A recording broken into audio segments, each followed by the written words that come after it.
আসসালামু আলাইকুম ভিউয়ার্স, আজকে আমি আপনাদের জন্য সম্পূর্ণ নতুন একটা রেসিপি নিয়ে আসছি। আপনারা মনে হয় না এটা সচরাচর কোথাও দেখেছেন বা খেয়েছেন। এই রেসিপিটি একদম সম্পূর্ণ পাহাড়ি অঞ্চলের রেসিপি। তো এটা হচ্ছে বাঁশকরল রেসিপি, অথবা আমরা আঞ্চলিক ভাষায় এটাকে অনেকে বাঁশের পোলও বলি।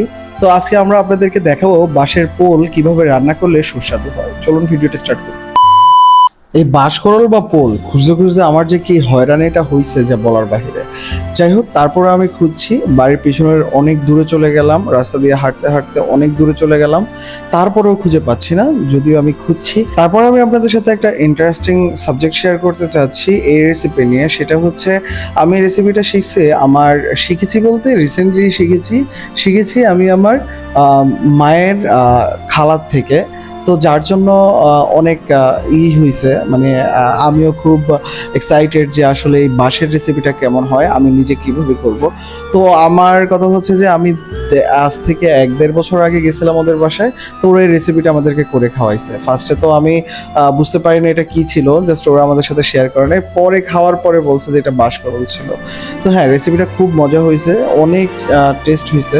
তো তারপরে আমি ভাবলাম যে কিছুদিন আগে আমার মনে পড়লো যে আসলে এটা ওদের থেকে শিখে আপনাদের সাথে শেয়ার করা উচিত যে বাঁশকরলটা আসলে কেমন হয়। অবশ্যই ভিউয়ার্স, আপনারা আমার পুরো ভিডিওটা পাশে থাকবেন আর দেখবেন আজকে এই বাঁশকরলের রেসিপিটা কিভাবে হয়। তো যার জন্য আমি একটা বাঁশকরল পাইলাম, পাওয়ার পরে আমি হাতে গ্লাভস লাগালাম। অবশ্যই গ্লাভস লাগিয়ে নেবেন যদি আপনারা এই রেসিপিটা করতে চান, কারণ এটার মধ্যে প্রচুর শ্বাস থাকে, হাতে ঢোকার চান্স আছে।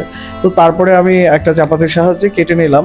কাটার পরে মনে হলো যে হ্যাঁ হবে। আরেকটা নিয়েছিলাম কিন্তু ওটাতে হবে না, তাই আমার একটাই লাগবে, আর যেটা একটু মোটা সোটা আছে ওইটাই হবে। বাসায় এনে এবার এটার খোলসগুলো ছাড়তে হবে, যার জন্য আমি একটু হাতে সরিষার তেল লাগিয়ে নিলাম, দুটো হাতে ম্যাসেজ করে নিলাম। এরপর আমি একটা একটা করে খোলসগুলো ছাড়িয়ে নেব। খুব ডেঞ্জারাস বিষয় কিন্তু, কজ এটা হাতের মধ্যে শ্বাস ঢুকতে পারে। তো যদিও তেল লাগাইলে আর ওটা প্রবলেম নাই, ওরা লাগায়, জানি না অন্যরা লাগায় কিনা। তো আমার পুরোটা সিলেক্ট কমপ্লিট, এবার আমি এটা কাটবো। তো কাটতে গিয়ে খুবই ভালো লাগলো, মানে খুবই নরম, মানে অনেকটা ওই যে বাঁধাকপির মতো আমার ফিল হলো। সো হ্যাঁ, খেতে অনেকটা ওরকমই স্বাদ, আর অবশ্যই একটু ডাটার মতো লাগে। তো বেশ মজারই ছিল। তো আমি একটা কড়াই বসিয়ে এবার সিদ্ধ বসিয়ে নিলাম একটু লবণ দিয়ে, সিদ্ধ হতে থাক। এবার আমি আলুটা কেটে নেব, একদম ভাজি স্টাইলে কেটে নেব। কয়েক টুকরা মাংস নিয়েছি, মাংসগুলো কেটে নেব। মুরগির মাংস নিয়েছি আর খুব ছোট ছোট টুকরো করেছি। এর মধ্যে আমার বাঁশকরলটা একদম সিদ্ধ হয়ে গিয়েছে, এটা ছেঁকে নেব। আর এখানে দুটো পেঁয়াজ নিয়েছি, পেঁয়াজগুলো কুচো করে নেব। পেঁয়াজ কুচো শেষ হলে একটা কড়াই বসাবো, কড়াইয়ের মধ্যে তেল দিয়ে নেব, তেলের মধ্যে ফোড়ন দেব শুকনো মরিচ, আর দেব পেঁয়াজ কুচি করে। একটু সুন্দর মতো নেড়ে নেব। নাড়ার পর একটু ভাজা হলে আমি দিয়ে দেব লবণ স্বাদ মতো। তারপরে আমি দিয়ে দিব 2 টেবিল চামচ আদা রসুন বাটা। তারপরে একটু ভালো মতো নেড়ে দিয়ে দিব হলুদ গুঁড়ো। এটার মধ্যে আর মরিচের গুঁড়ো দিব না, দিয়ে দিব জিরার গুঁড়ো।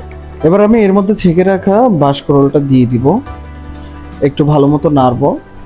নাড়া হয়ে এলে এবার আমি ওই আলু কুচো দিয়ে দিব, ভাজা স্টাইলে যে কেটে রাখছিলাম। তো এবার একটু ভালো মতো নাড়তে হবে, পুরো সবগুলো মশলার সাথে মেশাতে হবে। হয়ে এলে এবার এর মধ্যে দিয়ে দেবো আমি যে মুরগির মাংস কুচো করে রাখছিলাম ওগুলো। তো সুন্দর মতো দিয়ে দিলাম, দেওয়ার পরে আবার একটু নেড়ে নেবো।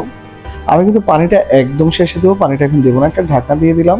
এই ফাঁকে আমি আরেকটা কাজ করে নেবো, সেটা হচ্ছে আমি 2টো ডিম ভেজে নেবো।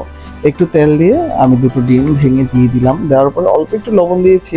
তারপরে এবার আমি সবটা গুলিয়ে নেবো। তো এটার মধ্যে ডিমটা অপশনাল, দিতেও পারেন নাও দিতে পারেন, তবে দিলে অনেক বেশি মজা হয়। তো ডিমটা নামিয়ে নিলাম। তো এর মধ্যে আমার এটা অনেকটা হয়ে আসছে, তো আমি একটু ভালো মতো নেড়ে নেব। নাড়া হয়ে এলে এবার আমি এর মধ্যে দিয়ে দিব জাস্ট হাফ কাপ পরিমাণ পানি, বেশি দেব না, কারণ এটা এমনিতেই ইয়ে হয়ে আসছে। জাস্ট আলুটা সিদ্ধ হওয়ার জন্য দিলাম, দিয়ে নিলাম ডিমটা। দেওয়ার পরে আমি একটু নাড়বো চাড়বো, ব্যাস আমার হয়ে গিয়েছে। এবার আমি নামিয়ে দেবো। দেখুন ভিউয়ার্স, কতটা সুন্দর হয়েছে, কতটা মজার হয়েছে, না খেলে বুঝবেন না। এটা আপনারা চাইলে ডিনার করতে পারেন, অথবা আপনারা চাইলে সকালেও ইউজ করতে পারেন খাবারের সাথে। খুব সুন্দর হয়েছে ভিউয়ার্স। এরকম আরও ভিডিও পেতে আমার চ্যানেলে অবশ্যই একটা সাবস্ক্রাইব করে বেল আইকনে ক্লিক করে রাখবেন, আর অবশ্যই সাবস্ক্রাইব করে রাখবেন।